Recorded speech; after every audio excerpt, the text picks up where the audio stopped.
These natural health colleges were not pushing enough chemical drugs manufactured by who? Carnegie and Rockefeller. The AMA, who were evaluating the various medical colleges, made it their job to target and shut down the larger respected homeopathic colleges.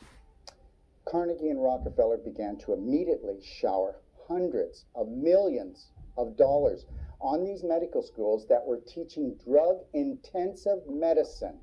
Oh, by the way, when they donated the money, the donors would say, well, now we've given you a lot of money and we know you're going to do the right thing with it, but would you object if we had someone from our staff appointed to your board of directors, just to make sure that just to see how our money is being spent, you know?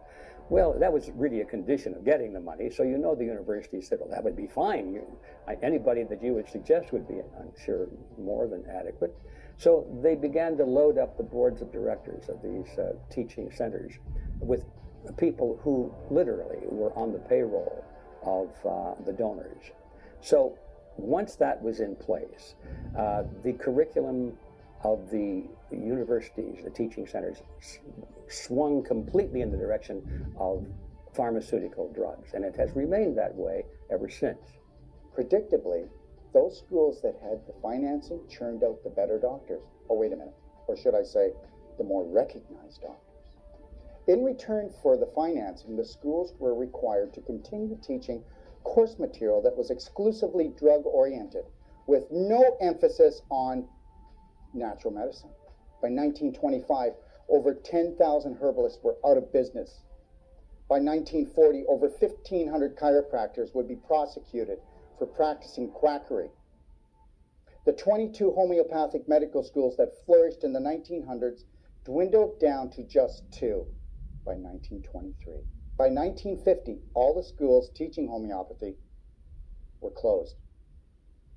In the end, if a physician did not graduate from a Flexner-approved medical school and receive an MD degree, then he or she could not find a job anywhere.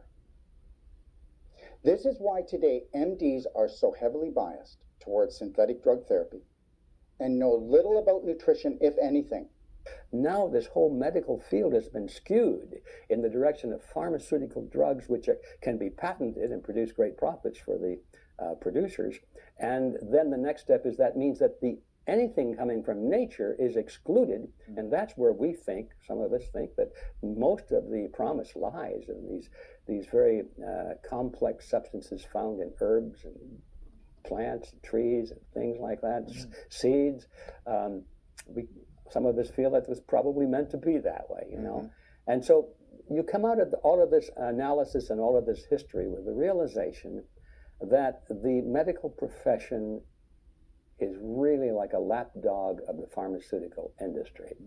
And most of the doctors have no idea that that's the case. They don't understand this history. As a result of the